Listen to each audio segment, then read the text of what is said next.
The Pacific burned with chaos and ambition in 1943. The world's largest ocean had become an arena of mythic duels, a battleground where nations tested not only their machines, but their philosophies of war. For Japan, air superiority had been a divine inheritance. Their Zero fighters ruled the skies with impossible grace, their pilots considered living extensions of the machine. Men like Saburo Sakai were legends, samurai of the air whose names carried the weight of gods. When word spread through intelligence channels that the Americans were working on a new carrier-based fighter, the reaction among Japan's elite was laughter. Reports described a big, lumbering brute of a plane, the Grumman F-6F Hellcat. Heavy, overbuilt, uninspired. To the pilots of the Imperial Navy, who lived and breathed the art of dogfighting, the idea of such a plane dominating the sky was absurd. A true warrior relied on instinct, agility, and courage, not steel plates and brute horsepower. To the Japanese, the Hellcat looked like an insult to everything they valued. It was ugly, squat, and thick, a machine seemingly designed by engineers who didn't understand the poetry of flight. The Zero, by contrast, was an artist's masterpiece, light, slender, almost alive. It could outturn anything in the sky, pirouette through clouds with elegance and precision. The Zero embodied Japan's vision of spiritual superiority, the belief that willpower and skill could overcome any mechanical disadvantage. The Hellcat, by comparison, looked like a joke that, in time, would rewrite the very laws of aerial warfare. The irony of the Hellcat's story begins with defeat. In 1942, during the early Pacific campaigns, U.S. naval aviators flew the Grumman F-4F Wildcat, a rugged but outclassed machine. Against the Zero, it was like a boxer fighting with one arm tied behind his back. The Americans watched their squadrons torn apart.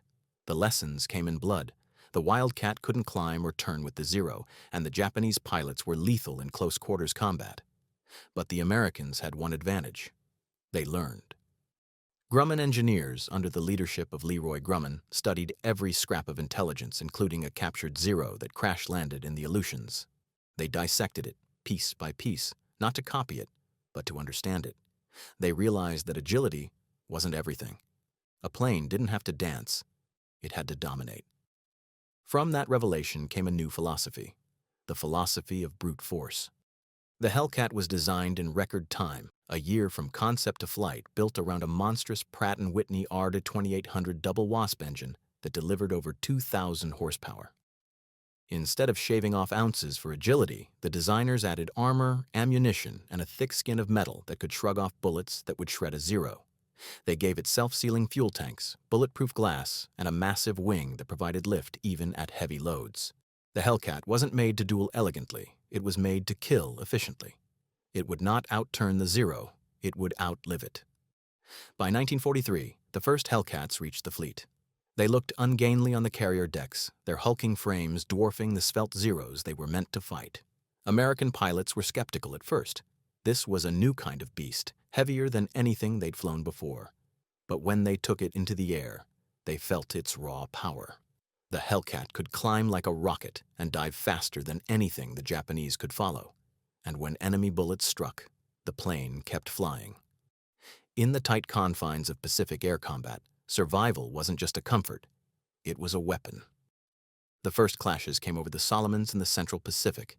The Japanese pilots, confident as ever, pounced on the newcomers with contempt. But the mockery turned to shock. When they fired bursts into a Hellcat, the American plane didn't spiral down in flames. It turned and kept coming. The Zero, so light and unarmored, couldn't afford mistakes. One hit, one trace of fire, and it was gone. The Hellcat, however, could absorb punishment and keep fighting. It wasn't just a new plane, it was a new way of thinking about air combat. Where the Zero embodied the fragile perfection of the sword, the Hellcat was the unstoppable weight of the hammer. The Americans adapted their tactics to fit this new weapon. Gone were the suicidal turning duels that favored the Zero. Instead, pilots used boom and zoom tactics, diving from above, striking with overwhelming speed, and climbing back to altitude before the enemy could react. It was energy fighting, trading agility for control of altitude, control of speed, and control of the battlefield itself. The Hellcat's immense power gave pilots options. If a fight went bad, they could dive away and live to fight another day. And every day they lived, they learned. Training became the great equalizer. The U.S. Navy invested heavily in developing systematic training programs. They used mock dogfights, film analysis, and standardized tactics to ensure that even a rookie pilot could perform with deadly competence. Japan's pilots, by contrast, came from a dwindling aristocracy of aces, trained under pre-war systems that relied on elite mentorship rather than mass instruction. As those veterans died, there were no replacements. The Americans were building not just planes, but pilots, thousands of them, each one sharpened by a methodical process of education and discipline. The system was winning against the samurai. By 1944, the tables had turned completely. The Hellcat dominated every front. Its kill ratio skyrocketed. Encounters that once favored the Zero became massacres. The Japanese air wings were bleeding out, and their spiritual pride began to falter. A machine that had been dismissed as an industrial clunker was now unstoppable. Every dogfight was a reminder that the war had changed from artistry to arithmetic, from instinct to industry. The Hellcat was not the most beautiful aircraft, but beauty had ceased to matter. What mattered was victory, and the Hellcat delivered it in industrial quantities. For the Americans, the Hellcat became a symbol of confidence. It wasn't just a tool, it was a partner in survival.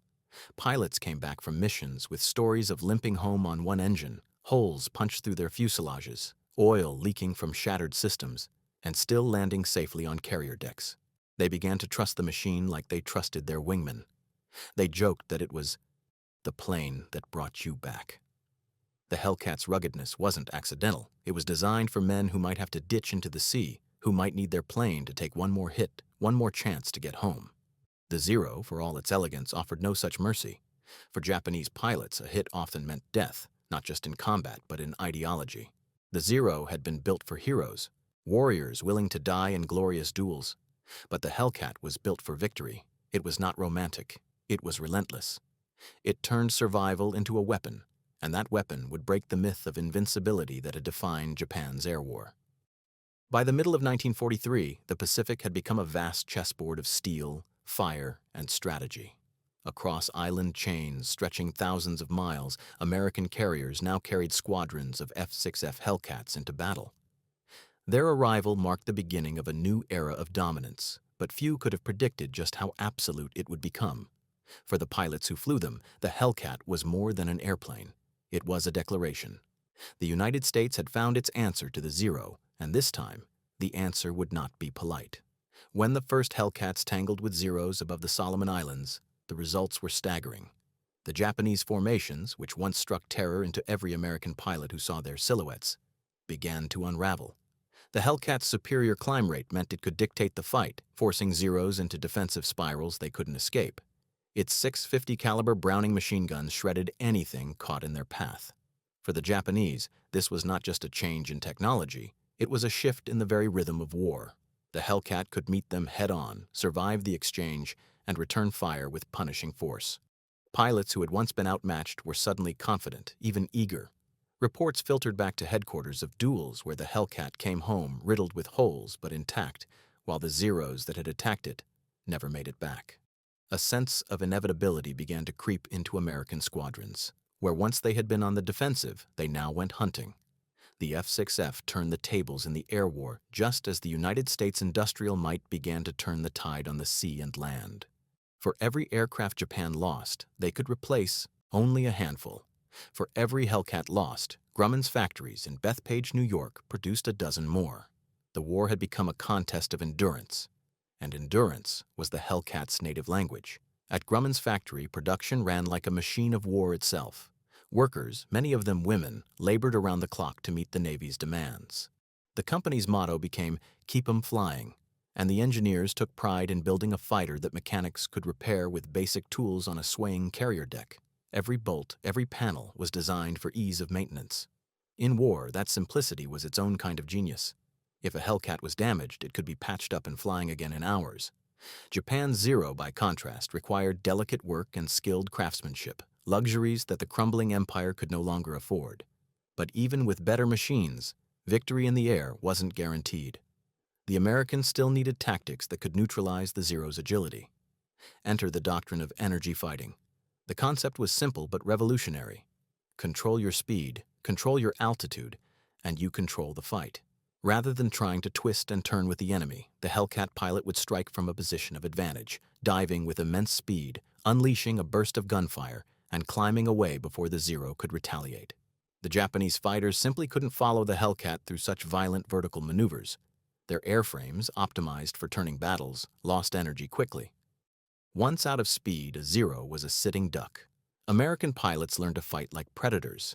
They didn't duel, they ambushed. They used the Hellcat's immense weight and power to dictate every engagement. Japanese aces, who had once claimed dozens of kills, now found themselves on the defensive, unable to match the Americans' relentless tactics. Saburo Sakai, one of Japan's greatest pilots, later admitted his shock after encountering the Hellcat for the first time. He had expected another fragile American machine, something he could toy with in the air. Instead, he found an opponent that dove faster, climbed stronger, and refused to die. The hunter had become the hunted. As the months passed, the Hellcat's reputation grew. It wasn't flashy, but it was dependable, a workhorse in a war that demanded endurance. Pilots affectionately nicknamed it the Ace Maker. The statistics supported the title. More pilots achieved ace status flying the Hellcat than any other aircraft in the Pacific. It was forgiving, stable, and brutally effective. Even green pilots could perform well in it. Unlike the jittery, temperamental Zero, the Hellcat gave them a margin for error, a second chance that in combat often meant life itself. Meanwhile, the Japanese faced an impossible dilemma. Their pilot training pipeline had collapsed. Before the war, Japan's aviators underwent years of training under strict mentorship. They were handpicked and molded into warriors. But war is not kind to perfection. By 1944, Japan was losing pilots faster than it could replace them. New recruits were rushed through abbreviated courses, taught to take off, fly, and shoot, but not to survive. The Americans, by contrast, were refining their training constantly. They used camera guns, mock dogfights, and film analysis to teach tactics. Every lesson learned in combat was passed to new squadrons almost immediately. It was war as a system, not as an art. The Hellcat was the perfect embodiment of that system. It was rugged, modular, and simple to produce, but it was also adaptable. As the war expanded, variants of the F-6F were fitted with bombs, rockets, and even radar equipment for night fighting. The same aircraft that ruled the skies by day could become a deadly predator by night. Japan had no equivalent. The Zero, for all its early brilliance, had reached the limits of its design. Its thin skin couldn't handle more powerful engines, and attempts to add armor made it sluggish and clumsy. The war's balance had shifted permanently, and Japan was trapped in a design philosophy that couldn't evolve fast enough to survive. By the spring of 1944, the skies over the Pacific had become a Hellcat domain. American carriers steamed closer and closer to Japan's defensive perimeter, launching wave after wave of blue-gray fighters that blotted out the sun. Every sortie pushed the Imperial Navy closer to extinction. The psychological impact on Japanese pilots was devastating. For years, they had believed themselves untouchable, modern samurai destined for eternal victory. But now they faced an enemy that refused to fight on their terms.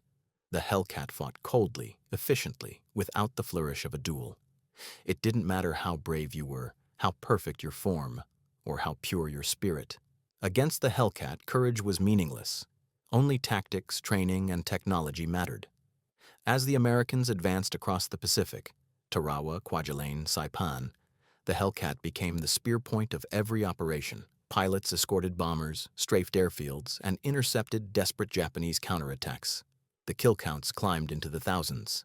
In the air, it was not uncommon for a single American pilot to face half a dozen Zeros and come out alive. The numbers were staggering. By the end of 1944, the Hellcat's kill ratio had soared to nearly 19-1. It was an achievement unheard of in modern air warfare, and it shattered the myth of Japanese invincibility forever. The Hellcat's success was not just a matter of design, it was a reflection of America's industrial and cultural approach to war. The Japanese had built their fighter around the idea of the individual hero, the ace whose skill could decide battles. The Americans built their fighter around the idea of the collective, the system that ensured victory regardless of individual brilliance. It was machine versus man, and the machine was winning. Every time a Hellcat roared off a carrier deck, it carried with it not just the strength of its pilot, but the strength of a nation's factories, training schools, and doctrine. It was war as a science, and Japan's romanticism was no match for it. By late 1943, Saburo Sakai and his fellow aces were no longer laughing. The joke plane had become a nightmare, an unstoppable wall of steel and fire that erased everything the Zero once symbolized. The sky, once the domain of Japanese mastery, now belonged to the Hellcat. By early 1944, the Pacific was transforming from a battlefield of equal opponents into a proving ground for American dominance. The Hellcat was at the center of it all, not merely a tool of war, but a symbol of industrial inevitability. Every island chain captured brought the U.S. Navy closer to Japan's heart, and every sortie flown by Hellcats widened the gap between the old way of war and the new. On the decks of carriers like Enterprise, Essex, and Lexington, pilots climbed into cockpits that smelled of oil, salt, and determination. They knew that above them waited the ghosts of the Zero, still graceful, still dangerous, but now fading into obsolescence. The Hellcat had become the workhorse of the carrier fleet. Its design reflected the brutal logic of mid-century American engineering: redundancy, resilience, and raw power. Every element had been refined to serve one purpose: survival. Pilots affectionately referred to Grumman aircraft as Grumman Ironworks creations, a nod to their ability to take hits that would disintegrate lighter machines. Some Hellcats returned to their carriers with wingtips shredded, engines smoking, and control cables half severed, yet still landed safely. The stories of survival became legend, and those legends did more than bolster morale.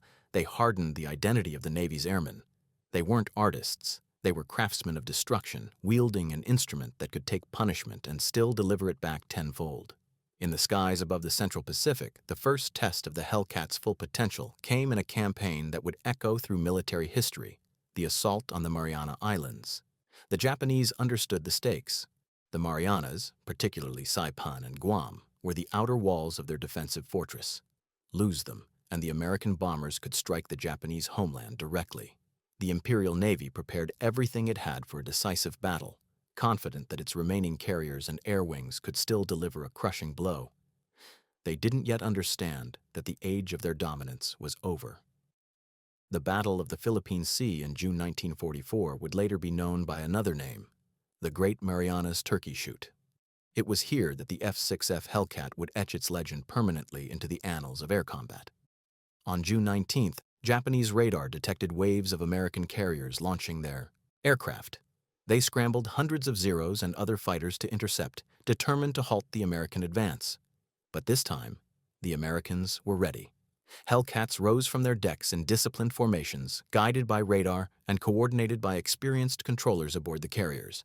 For the first time in naval history, the battle for air supremacy would be fought with mathematics as much as instinct. When the two forces met, chaos erupted across the sky. But it was a one-sided chaos. The Japanese formations, poorly coordinated and flown by inexperienced pilots, broke apart under the pressure of radar-directed American defenses. Hellcats dove through them like hawks through pigeons. Their 6 guns spat lead with surgical precision, tearing through fragile Japanese airframes that ignited like paper lanterns. One after another, Zeros vanished in blossoms of flame and smoke. American pilots described the sensation of shooting down plane after plane as surreal, almost mechanical. There was no artistry left in it, only efficiency. By day's end, the numbers told a story that defied belief. Nearly 400 Japanese aircraft had been destroyed for the loss of barely 30 American planes. The air war that had begun with Japan's myth of invincible pilots ended in a slaughter. The phrase "turkey shoot" came from pilots themselves, grim humor for a battle so one-sided it felt like target practice. What the Hellcat achieved that day was more than tactical victory. It was psychological annihilation. Japan's last generation of skilled aviators perished in those skies, and with them died the myth of the Zero's supremacy. The Hellcat pilots who returned to their carriers that night were exhausted, their hands still trembling from hours of aerial combat.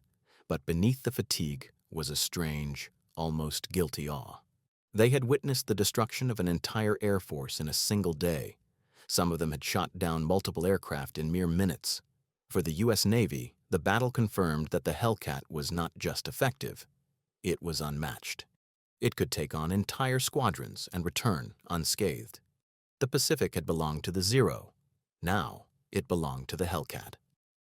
In the aftermath of the turkey shoot, The Imperial Japanese Navy tried desperately to recover. They began training new pilots in greater numbers, but without fuel, without time, and without experienced instructors, the effort was futile.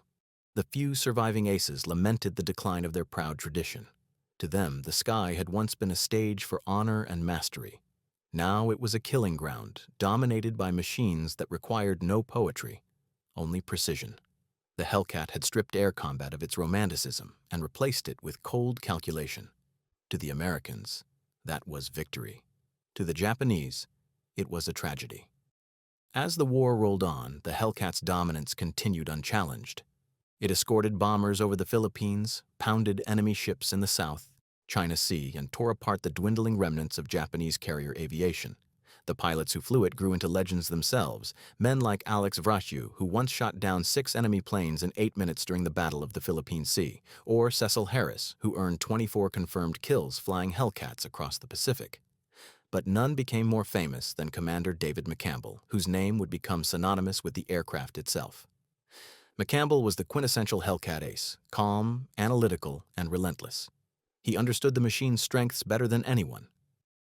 At the Battle of Leyte Gulf in October 1944, he led a small group of fighters against a massive Japanese formation. When his wingmen ran out of ammunition, McCampbell pressed the attack alone. Over the course of 90 minutes, he shot down 9 enemy planes in a single mission. For that feat, he received the Medal of Honor. McCampbell's story was remarkable, but it also captured the essence of what the Hellcat represented.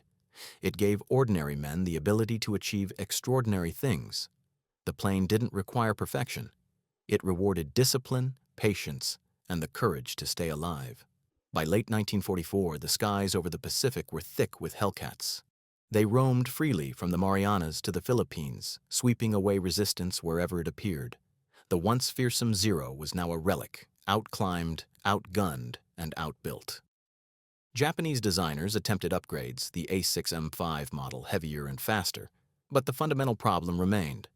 The Zero's philosophy was built on fragility, and fragility could no longer survive in a world of mass-produced power. The Hellcat didn't just defeat the Zero in combat, it invalidated the entire ideology that had created it. The Americans had proven something greater than tactical superiority. They had proven that technology, organization, and production could triumph over heroism and spirit. The samurai code of the air, with its rituals of sacrifice and honor, had met the assembly line and lost. Where the Zero relied on the idea of the perfect warrior, the Hellcat relied on the idea of the perfect system. Each pilot was a part of a vast, coordinated machine. Victory was no longer the product of one man's skill, it was the output of a nation's design. The deeper the Americans pushed across the Pacific, the more the Hellcat became a symbol of inevitability. To the men who flew it, there was comfort in that thick fuselage, that unmistakable roar of the double wasp engine. The Hellcat wasn't glamorous. It wasn't meant to be. It was a weapon engineered for endurance, built to survive the longest, dirtiest war in modern history. As 1944 turned to 1945, the aircraft's dominance had become absolute. Wherever the U.S. Navy's carriers sailed, they brought with them squadrons of Hellcats that swept the sky clean of opposition. In less than 2 years, the same pilots who once feared the Zero now hunted it with grim efficiency. What set the Hellcat apart wasn't just its strength, but its forgiveness. It tolerated mistakes. In aerial combat, a single error often meant death, yet the Hellcat gave its pilots room to recover.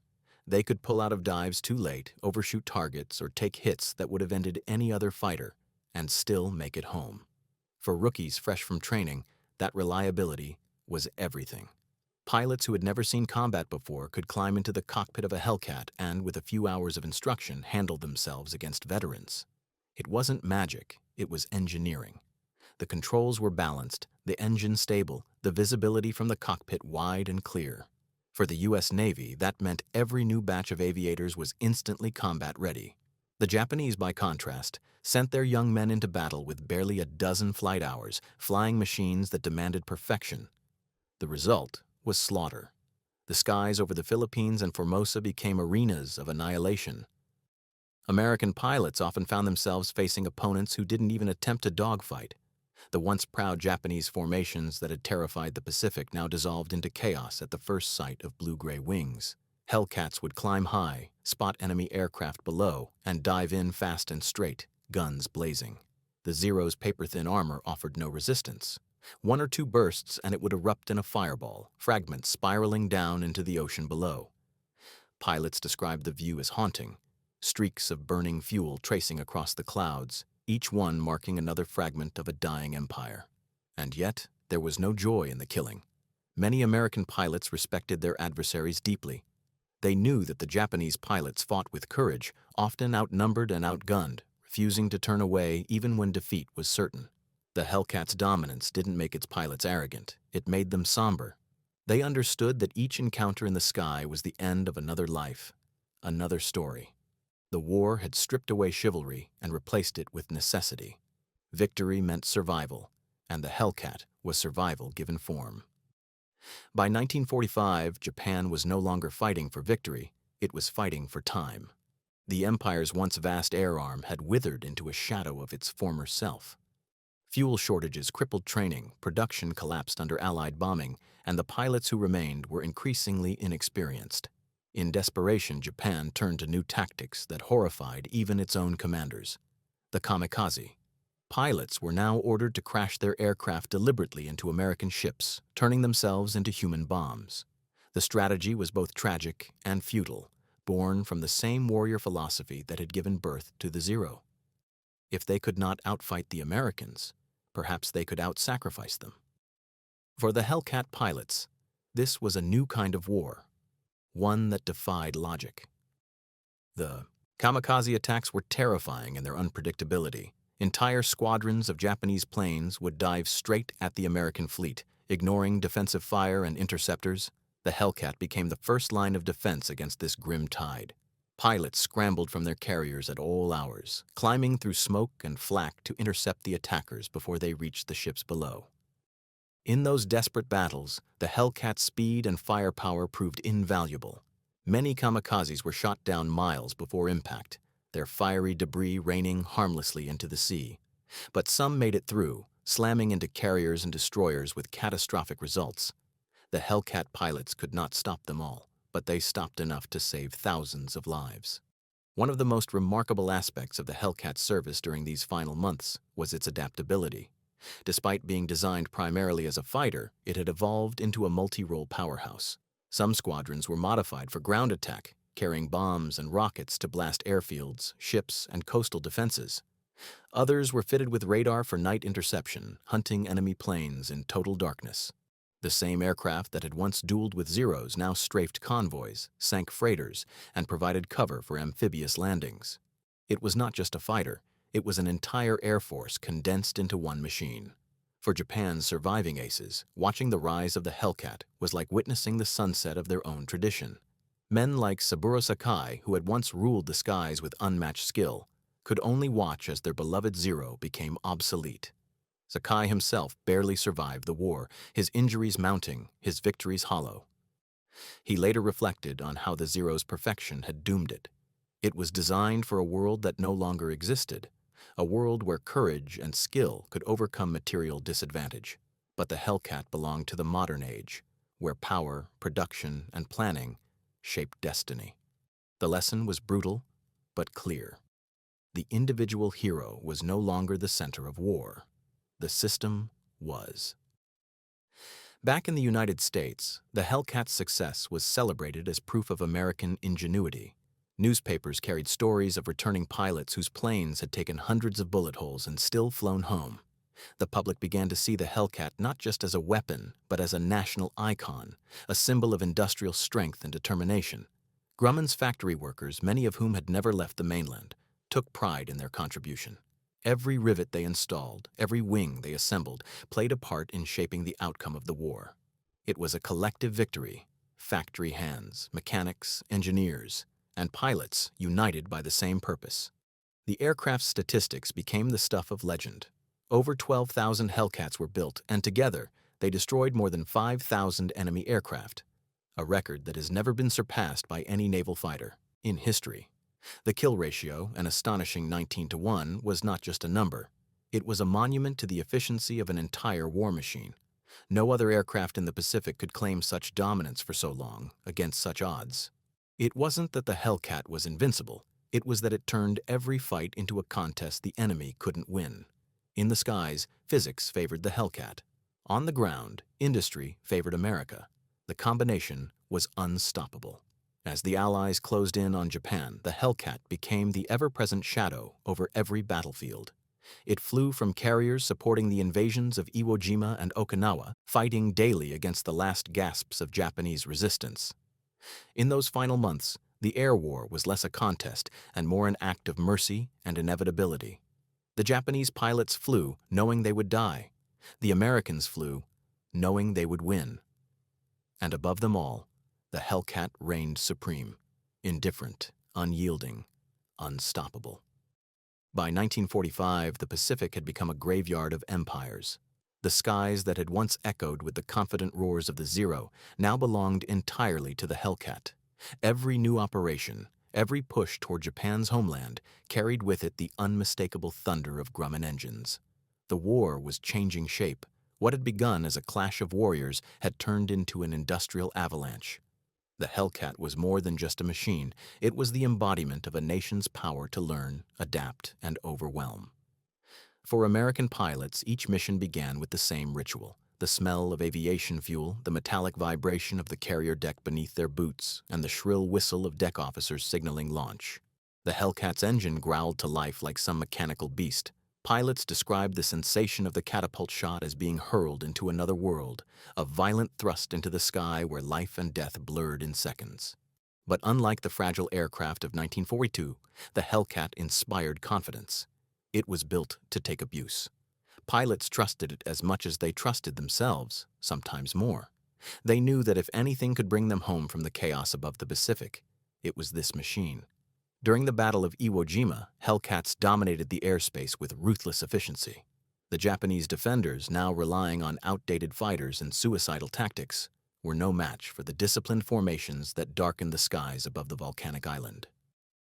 American pilots flew hundreds of sorties daily, escorting bombers, strafing positions, and cutting down anything that tried to rise from the enemy airfields. In 1 week of operations, Hellcats shot down dozens of interceptors and destroyed countless aircraft on the ground. The island campaign was a brutal meat grinder, but it was also the demonstration of how far American air power had come. The Hellcat wasn't simply a tool for dogfighting, it was a weapon of total air control. The lessons learned from years of combat had refined the way the Navy fought. Radar-directed interception, coordinated fighter direction officers aboard carriers, and disciplined radio procedures turned the U.S. Navy into a perfectly tuned machine. The Hellcat was the linchpin of this system. It wasn't faster than every enemy aircraft, nor could it outturn the most agile fighters, but it didn't need to. Its strength came from how perfectly it fit into the larger picture. The Hellcat wasn't the lone samurai in the sky. It was one blade in a wall of swords. For the Japanese, the sense of helplessness grew with every encounter. Veteran pilots, few as they were, spoke of the despair they felt watching new recruits climb into Zeros, their faces filled with youthful pride, only to vanish minutes later in clouds of black smoke. The Imperial Navy's pilot corps was bleeding itself dry, a generation of men sacrificed to a lost cause. The tragedy of it haunted even the victors. American pilots who once revered their enemies as near mythical now watched them die in droves. There was no longer a battle of equals, only attrition. The Hellcat made air superiority absolute, but it also made it impersonal. The aircraft's resilience became almost mythical. Stories circulated throughout the fleet, Hellcats limping back to carriers with cylinders shot out, wings shredded, hydraulic lines severed, yet still landing safely. One famous incident involved a pilot whose plane returned with more than 200 bullet holes. Another told of a Hellcat that crash-landed on a carrier deck missing half a wing, its pilot bruised but alive. Engineers at Grumman studied the wreckage and smiled. This was exactly what they had built it for. Survival wasn't an accident. It was the design. The Zero, by comparison, was a ghost of its former self. Attempts to evolve it into something that could compete with Allied fighters came too late.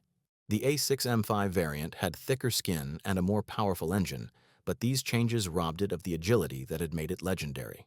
Japanese designers were trapped in a paradox. Every improvement they made brought the Zero closer to the very kind of heavy, armored plane they had once mocked. But unlike the Hellcat, it lacked the engine power to make that transformation successful. It was a painful metaphor for Japan itself, stretched, exhausted, and unable to adapt to the industrial world it now faced. The Americans, meanwhile, were entering what pilots would later call the golden age of naval aviation. Carriers operated with smooth precision, launching and recovering hundreds of sorties a day. Pilots rotated in and out of combat zones, learning, teaching, and refining tactics. The Hellcat gave them the confidence to push forward without fear. They knew that even if the worst happened, even if they took a hit, their odds of survival were high. The aircraft's cockpit was a fortress. Its thick armor plating shielded pilots from shrapnel and gunfire, while its self-sealing fuel tanks reduced the risk of catastrophic explosions. Every feature was a response to the lessons of 1942, when the Wildcat's deficiencies had cost so many lives. Those lessons had been paid in blood, and the Hellcat ensured that debt would never have to be paid again. As Japan's defenses crumbled, its philosophy of war, the romantic ideal of the individual warrior, crumbled with it. The Hellcat was the executioner of that idea. It represented everything the Zero was not: mass, power, and pragmatism. In its own way, it was just as symbolic as the Zero had been in 1941. Where the Zero had soared on belief, the Hellcat roared on reason. And reason, in modern war, was unstoppable. Every engagement reinforced the same truth. No matter how skilled a pilot was, no matter how brave or devoted, courage could not outfly horsepower and armor. At the Battle of Okinawa in 1945, this truth reached its cruelest expression. The kamikaze attacks intensified, with hundreds of Japanese aircraft diving toward the invasion fleet in suicidal fury. The Hellcats met them head-on in one of the most relentless air campaigns of the war. Pilots flew multiple sorties per day, sometimes without sleep, intercepting wave after wave of attackers. They would often spot the enemy only moments before impact, forcing split-second decisions that determined whether a ship lived or died. It was exhausting, horrifying work, but the Hellcat's durability and reliability made it possible. When the smoke cleared, the statistics told the same story they always had. Overwhelming success for the Americans, devastating loss for the Japanese. The Zero, once a symbol of airborne divinity, had been reduced to a vehicle of desperation. As the summer of 1945 dawned, the Hellcat's reign was nearing its natural end, not because it had been defeated, but because the war itself was ending. The atomic bombs that fell on Hiroshima and Nagasaki would close the chapter that the Hellcat had written in the sky. Japan's surrender in August brought with it an eerie silence. On carrier decks across the Pacific, Hellcats sat idle, their engines cold, their wings folded like the resting arms of giants. Pilots walked among them, some relieved, others lost in reflection. For many, the Hellcat had been more than an aircraft. It had been a companion through the most intense years of their lives. It had carried them through terror, triumph, and survival. In less than 3 years, the F-6F Hellcat had transformed the Pacific War. It had entered battle as an underestimated joke, a clumsy upstart mocked by its enemies, and emerged as the undisputed master of the skies. It had taken the best the Zero had to offer and crushed it not with elegance, but with endurance. Its story was the story of modern war itself, the victory of mass, method, and machinery over myth and mysticism. When the guns finally fell silent in 1945, the world that emerged was one forever changed by machines.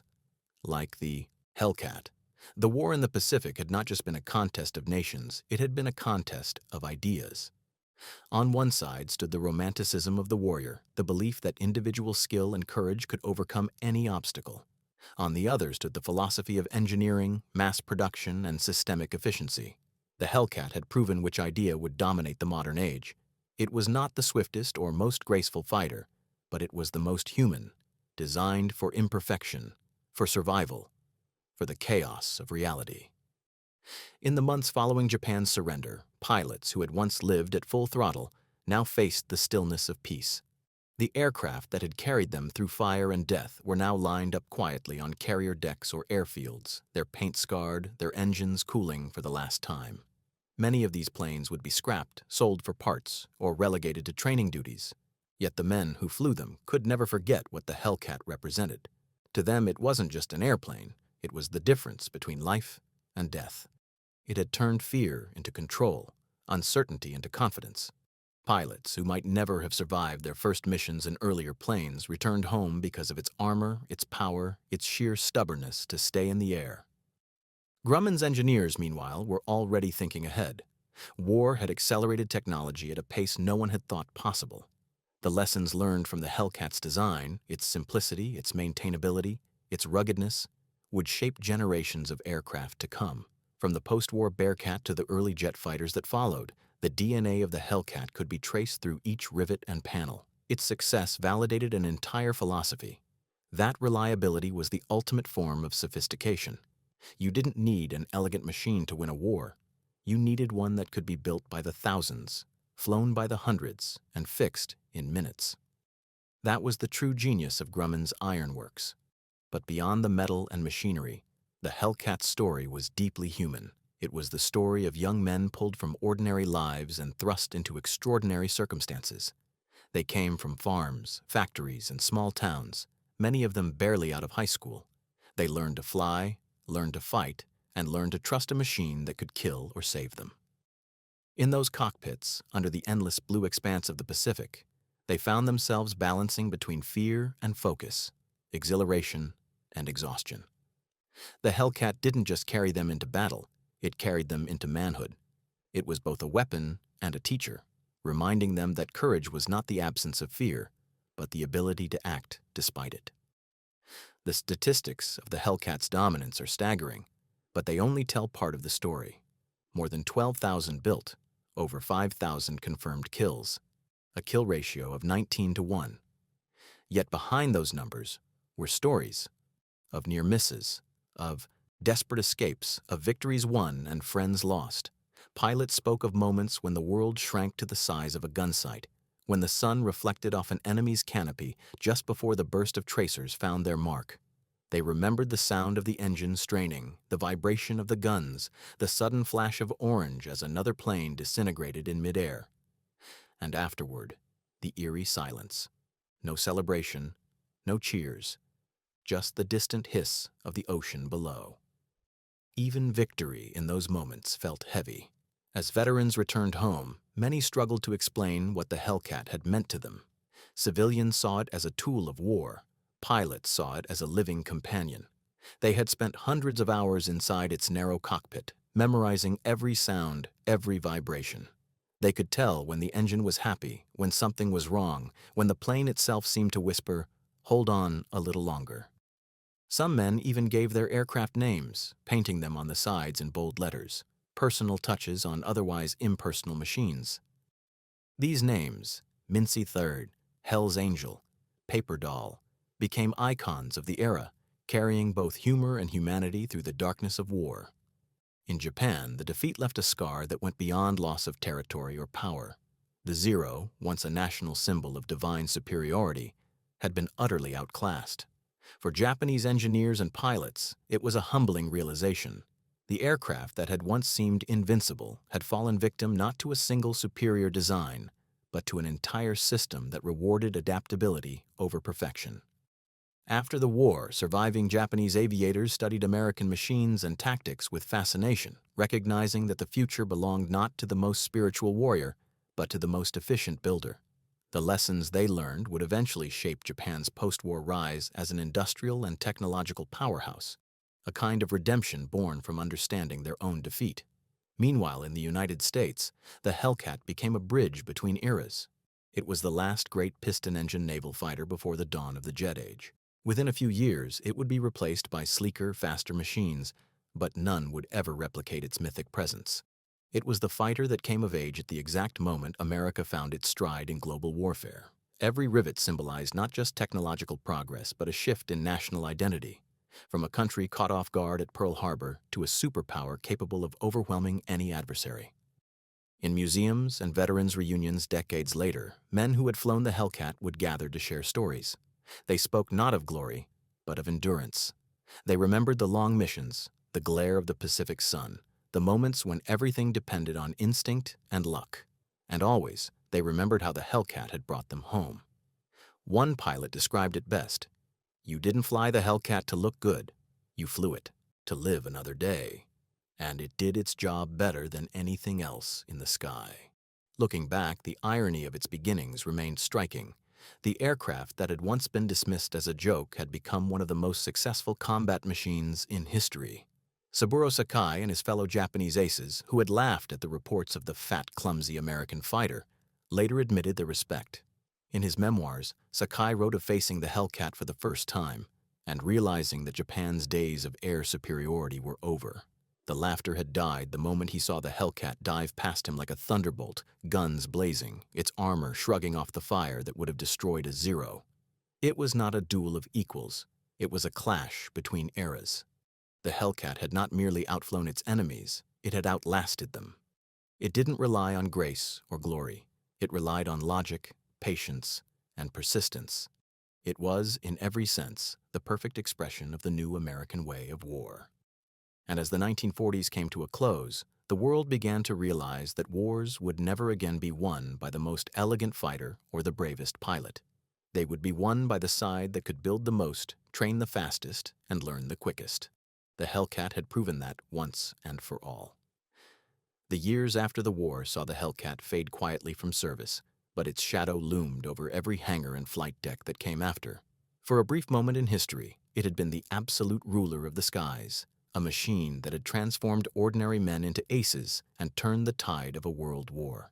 Yet once peace settled over the Pacific, the Hellcat's purpose was fulfilled. Many were sold off for scrap, their aluminum melted down, their engines silenced forever. A few were kept for training or museum preservation, standing as relics of a time when victory had been measured not in speed or beauty, but in resilience and determination. Still, for those who had flown it, the Hellcat was never just another airplane. It was an extension of themselves, a companion that carried their fears and their hopes into the clouds.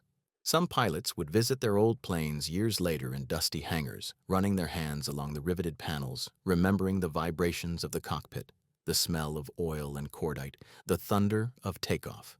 It wasn't nostalgia for war, they had no love for destruction, but for the bond between man and machine that had carried them through it. The Hellcat was built by thousands of workers they'd never met, yet in combat it had felt deeply personal, almost protective, as if it understood that its one purpose was to bring them home alive. In the greater scope of history, the Hellcat represented more than just the triumph of one fighter design. It symbolized a turning point in how humanity waged war. Before it, combat in the air had been viewed as an art form, a contest of individual mastery where skill and instinct determined the outcome. The Zero was the purest expression of that philosophy, delicate, precise, almost spiritual in its construction. But the Hellcat redefined that world forever. It showed that modern warfare was not about the artistry of a few, but about the coordination of many. Victory belonged to those who could build systems, machines, doctrines, industries that worked in harmony. It was not romance that won wars now. It was organization. For Japan, this realization came too late. The same qualities that had made the Zero legendary, its lightness, its vulnerability, its dependence on exceptional pilots, became its downfall. Once its aces were gone, the aircraft's brilliance meant nothing. Without the human element it was built around, it was fragile, obsolete, and doomed. The Hellcat, by contrast, didn't rely on heroism. It created it. A mediocre pilot in a Hellcat could outperform a veteran in a Zero. That single truth shattered Japan's strategy and, in a broader sense, its belief in the invincibility of the warrior spirit. The empire that had prided itself on perfection found itself crushed by a nation that had perfected imperfection, the ability to build things that worked, even under the worst conditions. In post-war analyses, historians and military experts often pointed out how the Hellcat had been a product of necessity, not genius. Its design was simple, even conservative. It lacked the innovation of the Mustang's laminar flow wings or the radical engineering of German jets. And yet, it was exactly what the U.S. Navy needed. A plane that could operate from carriers, absorb punishment, and deliver destruction with reliability. Its creators had understood that in war, the simplest solution is often the best. Where other nations chased technological marvels, America built something that could be mass-produced, maintained, and trusted. In doing so, they created a legend. There's a kind of poetic irony in how the Hellcat's brute practicality ended up being more revolutionary than the Zero's elegance. The Japanese had sought transcendence in their machines, a reflection of their warrior philosophy. The Americans, by contrast, sought functionality. They didn't want perfection. They wanted results. The Hellcat was built by people who viewed war not as a stage for glory, but as a problem to be solved. And solve it they did, with steel, fuel, and discipline. Every time a Hellcat launched from a carrier deck, it carried the weight of that philosophy. It wasn't a knight dueling for honor. It was a factory worker's hammer, swung with precision until the job was done. For pilots like David McCampbell, the Hellcat offered more than just victory. It offered transformation. He entered the war as a skilled naval aviator. He left it as the Navy's top ace with 34 confirmed kills. McCampbell often credited the aircraft as much as his own training. He described how it felt to be in combat with a plane that could do almost anything he asked. "You could trust it to get you home," he once said. "You could throw it into a dive at 600 miles an hour and it would hold together. You could take hits that would have torn any other fighter apart. The Hellcat didn't fight for you. It fought with you." That partnership between man and machine became the hallmark of every Grumman aircraft that followed. Other pilots echoed the sentiment. Eugene Valencia, another ace, remarked that the Hellcat made heroes out of average men. And perhaps that was its greatest gift. It democratized victory. You didn't need to be born a samurai or trained from boyhood in the art of aerial combat. You just needed to be trained well, equipped well, and part of something larger than yourself. The aircraft's forgiving nature allowed pilots to make mistakes and learn from them rather than die from them. It turned survival into an iterative process, and in doing so, it made the U.S. Navy's air arm stronger with every battle. The Hellcat's dominance also revealed something profound about America itself. It wasn't just a country that could produce powerful machines. It was a country that could organize knowledge, adapt, and scale faster than anyone else. The factories that built Hellcats were models of coordination.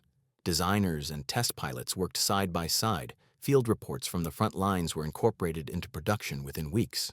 This feedback loop between the battlefield and the assembly line was something no other nation could match. The Hellcat was as much a victory of communication and logistics as it was of design. It represented a new kind of warfare, one where adaptability was the deadliest weapon.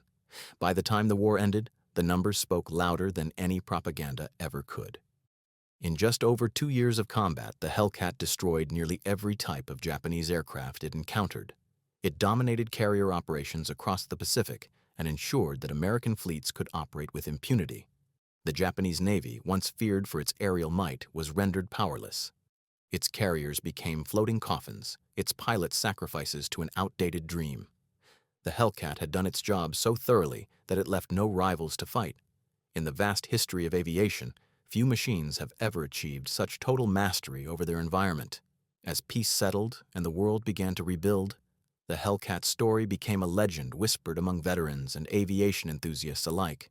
It wasn't glamorous like the Spitfire, nor sleek like the Mustang. It didn't win hearts with beauty. It won respect with performance. In every sense, it was the underdog's champion, a plane mocked before it ever flew, then feared by all who faced it. Its victory wasn't just over the zero, it was over the very idea that war could be fought with ideals alone. The Hellcat proved that in the end, victory belongs to those who prepare best for the worst. By the late 1940s, the Hellcat had already passed into legend. It was retired from frontline service as the jet age dawned, replaced by sleeker, faster aircraft like the F-8F Bearcat and the F-9F Panther. Yet its legacy remained indelible, imprinted on the DNA of every carrier fighter that followed. Engineers and pilots alike knew that the Hellcat had set the standard for what a naval aircraft should be: tough, forgiving, lethal, and adaptable. Its lessons would shape naval aviation doctrine for decades to come, influencing not just how planes were built, but how wars were fought. The Hellcat's design philosophy became a blueprint for the post-war American military mindset. It was proof that wars could be won through logistics, systems, and reliability, not just innovation or bravery. The United States had demonstrated that it could mobilize millions of workers, train thousands of pilots, and mass-produce machines that were simple, rugged, and devastatingly effective. That approach, often dismissed as crude or inelegant, had crushed one of the most disciplined and spiritually devoted militaries in history. The Hellcat's 19-to-1 kill ratio wasn't just a statistic, it was the mathematical expression of that philosophy. It represented not only the superiority of the aircraft, but the superiority of the industrial civilization that built it. For many Japanese pilots who survived the war, the sight of the Hellcat remained burned into memory. They remembered its broad, powerful wings and its relentless climbing ability, the way it seemed to shrug off bullets and roar back with merciless precision. To them, it wasn't just a plane, it was an omen. It symbolized the inevitability of defeat, the moment they realized that no amount of courage or faith could change the outcome. The Zero, the pride of Japan, had been born in an age when war was still thought of as a test of individual valor. The Hellcat was the machine that ended that illusion. In a world dominated by industry and science, valor alone was no longer enough. The psychological shift this created was immense. Before the Hellcat, air combat was seen as a kind of dueling ground, a place where pilots tested their personal skill in one-on-one combat. After the Hellcat, it became an arena of teamwork, coordination, and strategy. A single pilot could still be a hero, but only within the framework of a larger system. The Americans had perfected that system. Their pilots fought as units, their ships functioned as floating cities of logistics, and their aircraft were designed not for the individual's glory, but for the group's success. The Hellcat was the ultimate expression of that teamwork, one part of an unstoppable machine that stretched from the factory floor in New York to the skies over Okinawa.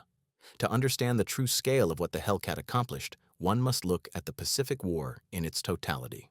When the F-6F entered combat in 1943, Japan's empire stretched across thousands of miles of ocean. By the time it left service in 1945, that empire had been reduced to rubble. The Hellcat didn't win the war alone, no machine ever does, but it was the blade that carved through the heart of Japan's air power. In every major engagement after its arrival, from the Marshall Islands to the Philippines, from the Marianas to Okinawa, the Hellcat was there, dominating the skies and protecting the fleets below. It was relentless, dependable, and omnipresent. The Japanese began referring to it grimly as the Blue Death. For the American pilots who flew it, the Hellcat's victories were both empowering and haunting. They took pride in the plane's capabilities but understood what those capabilities meant. Every time they returned to their carriers, they carried the weight of survival and the memory of the men who hadn't made it back. Even with its armor and power, war in the air was never safe. Mechanical failures, flak, accidents on landing, danger was everywhere. Yet compared to earlier planes, the Hellcat gave its pilots a sense of control. It gave them a fighting chance in a world that offered few. That reliability built a bond between pilot and machine unlike any other in the war. It wasn't pretty, one veteran recalled, but it was the best damn friend you could have when things went bad. On the other side of the ocean, Grumman's engineers followed every combat report closely. They weren't distant from the war. They lived it through data and letters from the front lines. Every bullet hole photographed, every damaged airframe returned for study, told them something new.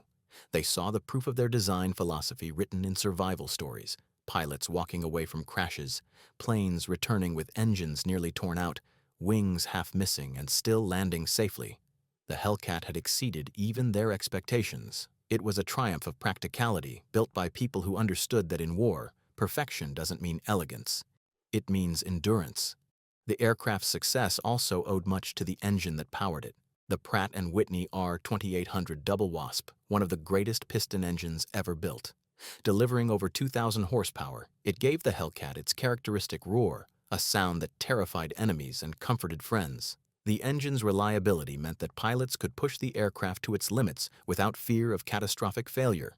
It was the perfect marriage of American engineering, rugged, efficient, and brutally effective. Together, the Double Wasp and the Hellcat became one of the most lethal combinations in aviation history. But perhaps the most overlooked aspect of the Hellcat's success was how it represented the collective will of America during the war.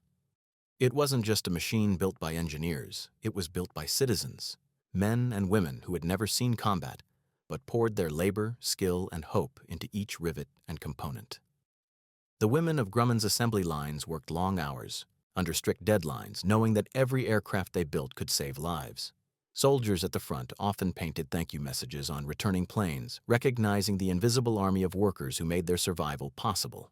The Hellcat was, in a sense, the ultimate democratic weapon, a machine built by everyone, for everyone. In the years that followed, as technology evolved and jets took over, the Hellcat faded into the background of history. But among those who knew its story, it remained revered. Pilots who transitioned to jets often spoke nostalgically of the Hellcat's responsiveness and strength. It had a soul, they said, not in a mystical sense, but in the way it felt alive under their hands. It had character.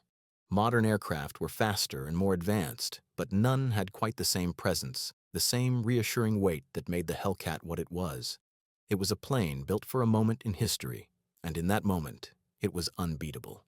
Looking back, the Hellcat's triumph is not simply the story of a fighter plane. It's the story of a world realizing that the age of individual heroism had given way to the age of the system. It was a transformation that echoed far beyond aviation. The principles that made the Hellcat victorious, organization, standardization, efficiency, would shape the post-war world, from industry to geopolitics. Nations that once relied on tradition and ideology would learn to value production, planning, and adaptability. The Hellcat, in its own way, was the steel-winged messenger of that new reality. By the dawn of the 1950s, aviation had entered an entirely new era. Jet engines, swept wings, and radar-guided missiles were redefining what it meant to fight in the sky. Yet even as technology leapt forward, the memory of the Hellcat remained. Pilots who transitioned into the jet age often carried with them the lessons learned in the F-6F, the discipline of energy management, the focus on survivability, and the respect for a machine that put practicality above pride. The Hellcat had taught an entire generation of aviators that the sky belonged not to the boldest, but to the best prepared. In the years following World War II, analysts tried to distill the Hellcat's success into simple equations: power-to-weight ratios, kill counts, fuel efficiency. But numbers alone could never capture what made the F-6F so effective. It wasn't just its raw statistics. It was the balance between man and machine, the way it turned the chaos of air combat into something controllable. The plane was fast enough to fight, strong enough to survive, and simple enough to fly. It didn't punish mistakes. It absorbed them. And in war, that made all the difference. The Zero had demanded perfection. The Hellcat forgave imperfection. That one distinction, more than any other, symbolized why one philosophy triumphed over the other. When the war ended, Japan faced a shattered sky. Entire squadrons of Zeros had vanished, their pilots gone with them. The Hellcat had done more than destroy an enemy. It had erased an entire approach to warfare. For centuries, Japanese martial tradition had celebrated the individual hero, the swordsman, the samurai, the ace. The Hellcat was the antithesis of that ideal. It didn't care about glory. It didn't fight fair. It didn't honor duels. It won because it was built to win, and because it fought as part of something larger than itself. In a sense, the Hellcat was the industrial equivalent of democracy itself, collective effort overpowering the lone master.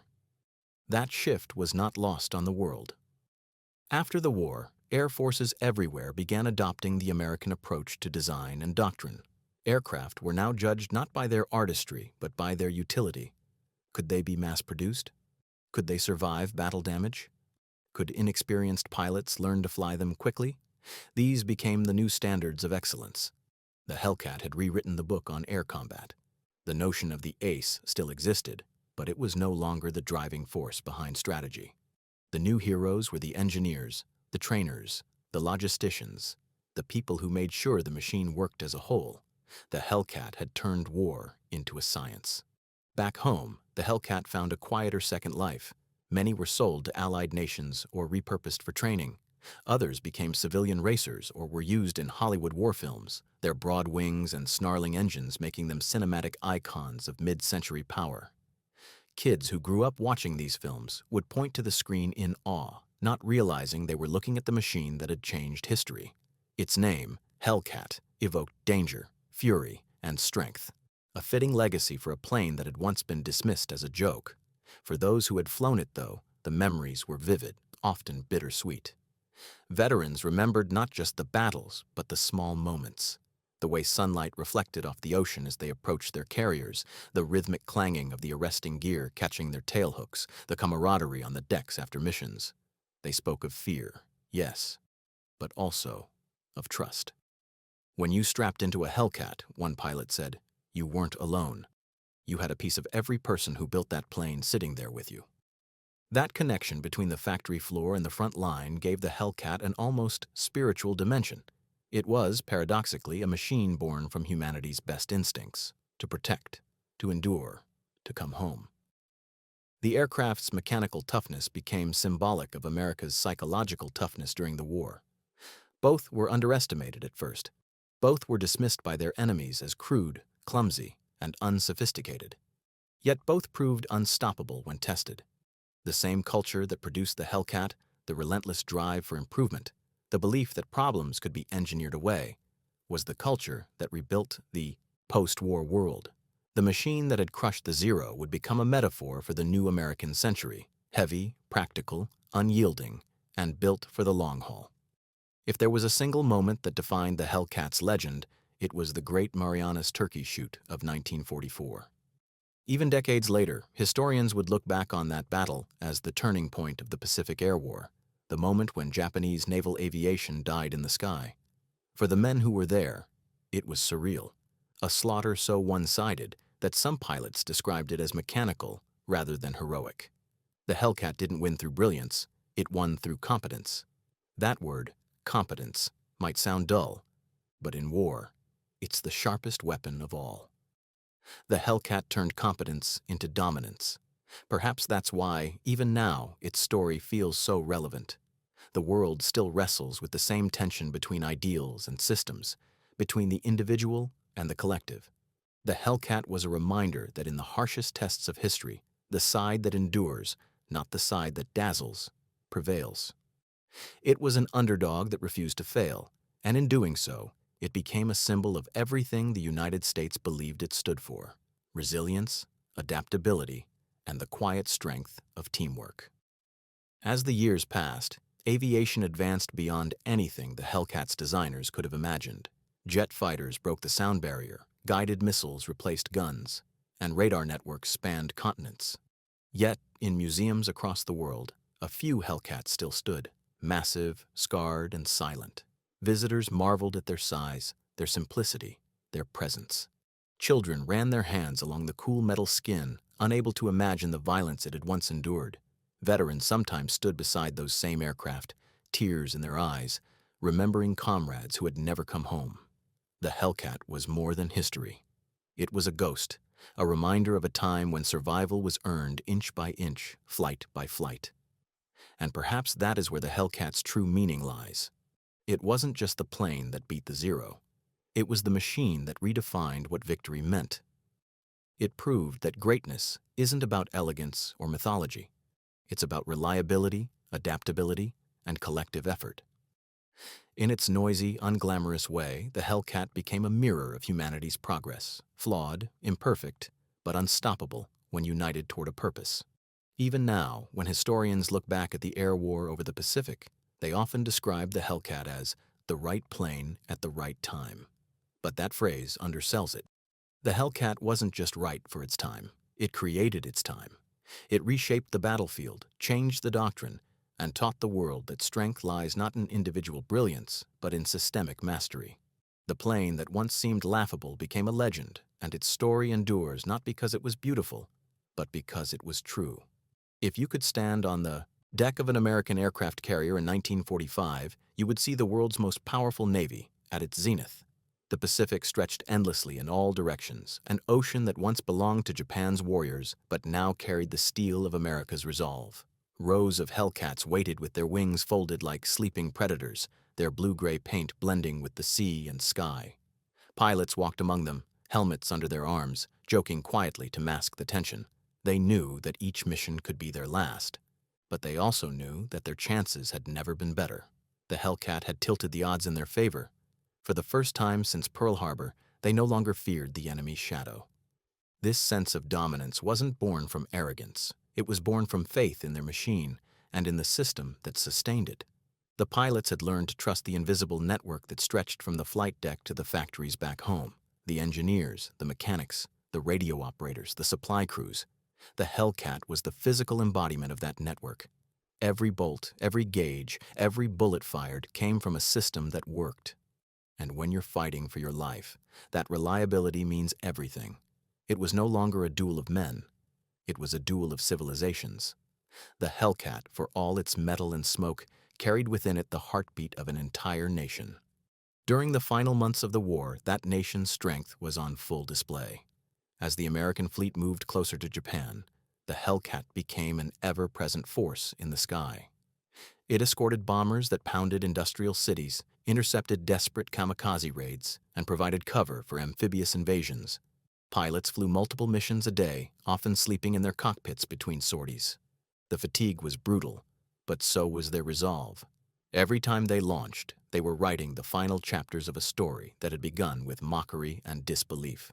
The fat, clumsy Hellcat, once dismissed by Japan's finest, was now the blade that cut through the last defenses of the empire. The Japanese military, trapped in an ideology that could not adapt, continued to throw everything it had into the fire.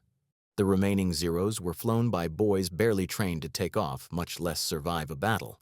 To face a Hellcat in those days was to face the inevitable. Pilots would watch the blue shapes appear high above, sunlight glinting off their canopies, and know it was over.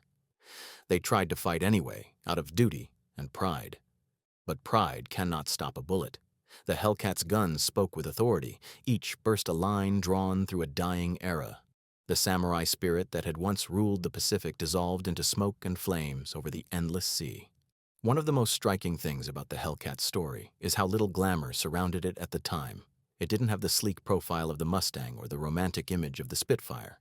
It was not the plane of poster art or propaganda. It was the plane that worked. The Hellcat was honest about what it was, a weapon. And in its brutal honesty lay its greatness. It did not pretend to be beautiful or noble. It was a machine built to save lives and end wars, and it did both with quiet efficiency. That lack of pretension made it uniquely American, a reflection of a culture that valued results over appearance. Pilots who flew the Hellcat often said it felt like a partner rather than a vehicle. It demanded respect, but not reverence. It didn't care about heroics, it cared about survival. Its engine roared like a living creature, its controls firm but responsive. When you flew it right, it felt unshakable. Even in the chaos of battle, when tracers filled the sky and explosions rippled across the clouds, the Hellcat stayed steady. It was as if the aircraft itself refused to panic. That steadiness translated into confidence, a quiet kind of courage that spread through every squadron. It wasn't reckless bravery that won the air war. It was disciplined confidence, forged through training and backed by a machine that could take the punishment. As victory approached, the Hellcat had become so dominant that the Japanese no longer even attempted large-scale dogfights. The skies over Japan were filled instead with scattered, desperate attempts to resist the inevitable. The Zero, once the terror of the Pacific, was now obsolete, its thin armor and outdated engine hopeless against the tide of American technology. The contrast between the two planes had become symbolic, a mirror of the larger war. One represented a fading world built on honor and tradition. The other represented a new world built on industry and innovation. And like the war itself, that contrast ended not in stalemate, but in annihilation. When peace finally came, the Hellcat's legacy was already secure. In just over 2 years of combat, it had earned its place in history as the most successful naval fighter ever built. Its pilots accounted for nearly 75% of all U.S. Navy aerial victories during the war. The kill ratio, 19-1, was more than just a record. It was a revelation. It proved that success in modern warfare was not the domain of the daring few, but of the disciplined many.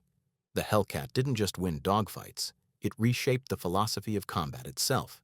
The lessons it taught would echo far beyond the Pacific, influencing everything from Cold War doctrine to modern military design.